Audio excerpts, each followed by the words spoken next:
Have you ever wondered about the mind-boggling innovations and cutting-edge technologies that once graced the automotive scene?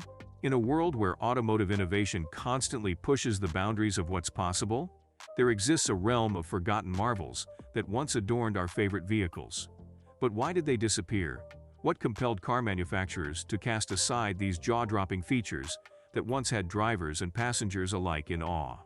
Join us as we roll into the past and unveil the secrets behind the disappearance of these automotive gems. Could some of these vanished innovations make a comeback, or are they lost in the sands of time forever? Well, let's find out. Let's take a look back at some of these car features that no longer exist. Pop-up headlights. First, we have the pop-up headlights, a cool feature often seen on sports cars and even some Honda models. These unique headlights could elegantly flip up and down, remaining hidden when switched off. Originating in the 1930s, they added flair to automotive design. However, evolving vehicle light regulations led to their decline by the 1990s due to safety concerns. Manufacturers gradually phased out this distinctive feature, culminating in its complete disappearance in 2004. Automatic seatbelts. Next up, we have the mysterious allure of automatic seatbelts, a feature prevalent in many compact cars of the 1980s, particularly in models like the Honda Civic and Honda Accord. The idea was to eliminate the need for manual seatbelt buckling, with the car taking care of it for you, gracefully sliding across your shoulder upon entering. Despite good intentions, the system had flaws. These seatbelts often required users to manually fasten the lap belt, leading to lapses in safety.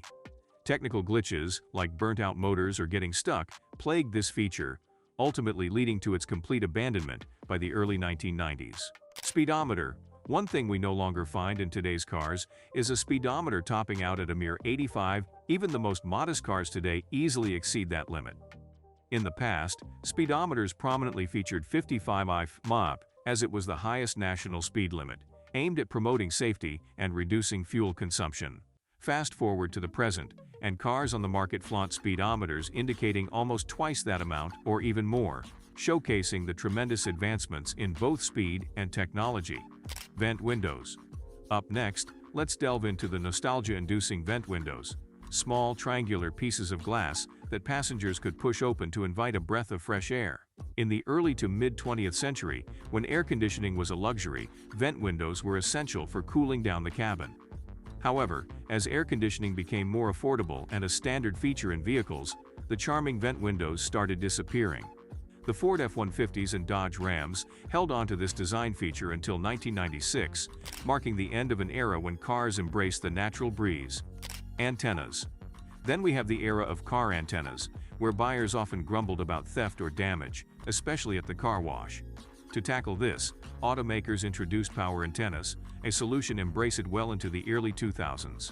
While these antennas offered numerous benefits, including better reception, the downside was their complexity in replacement and repair, often costing hundreds of dollars. Thankfully, as time progressed, automakers found a way to seamlessly integrate antennas into the car's design, rendering power antennas obsolete. Front bench seating. Moving on, let's reminisce about the era when front bench seating, a throwback from horse-drawn carriages, adorned early American cars. Ideal for accommodating extra passengers or simply providing more space, bench seats were a staple in big American sedans. However, safety regulations in the 1970s led to their decline, persisting mainly in trucks. The introduction of center consoles in newer cars reduced available space, marking the end of front bench seats in sedans. If you were a kid in the 1970s and 80s, chances are you fondly recall cruising around on the front bench seat. A nostalgic memory from a bygone automotive era, with the Crown Victoria standing as one of the last modern sedans to offer this nostalgic feature. Dimmer switch. In the 1920s, the dimmer switch, responsible for controlling headlight brightness, found its place on the car floor. For nearly 5 decades, it resided there before a significant shift to the steering wheel column for easier access to the driver. T-tops.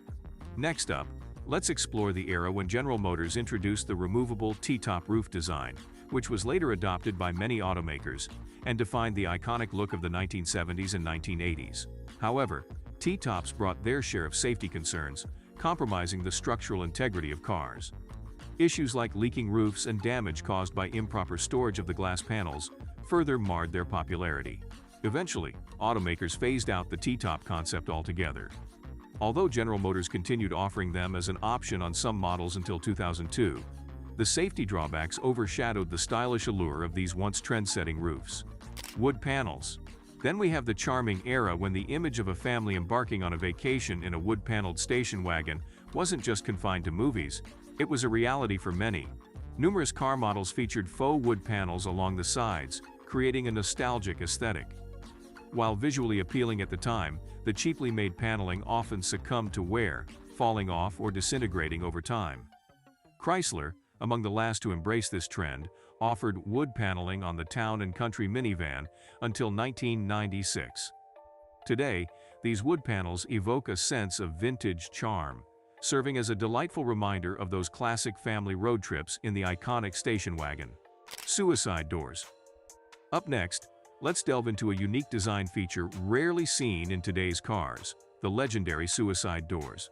Unlike the conventional front hinge doors prevalent in modern cars, these doors were hinged at the rear, swinging open in the opposite direction. The term suicide doors emerged due to the associated hazards with this unconventional design. While not as common in today's automotive landscape, these doors once added a distinctive touch to certain classic models, showcasing a bygone era where car designs dared to be different, even if it meant deviating from the norm and embracing a touch of risk. Landau roofs. Now let's journey into the past with Landau roofs, once hailed as the epitome of American luxury. Mimicking the appearance of convertibles, these vinyl roofs took their name from a horse-drawn carriage, originating in Landau, Germany. However, their charm faded as the vinyl began to deteriorate and crumble over time. Replacement proved to be a costly affair, deterring many from dealing with the upkeep.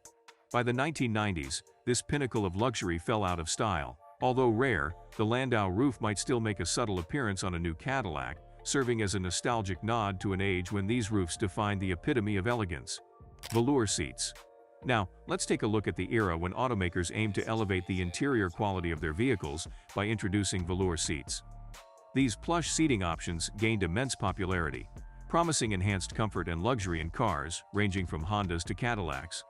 However, the downside emerged during long summer journeys, where velour seats tended to induce sweat, making them less than ideal. Moreover, durability became a concern, with these seats breaking down and losing their plushness within just a couple of years. While Chrysler continued with velour seating until the 1990s, for many, it remains a nostalgic relic of the 1980s. Ashtray.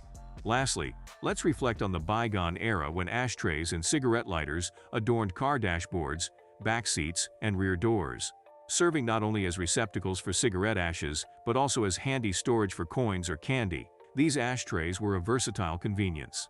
As times changed and fewer people smoked, auto manufacturers phased out ashtrays, introducing 12-volt power accessory plugs and phone chargers instead. While a practical move, one wonders if the absence of ashtrays contributes to more litter-related fire risks. Perhaps it's time to reconsider bringing back this small yet convenient feature that once found a place in every car. Now, which of these features do you miss the most, or do you have any fond memories associated with them? Share your thoughts in the comments below. Don't forget to hit that like button if you enjoyed this video, and also make sure to subscribe to our channel for more.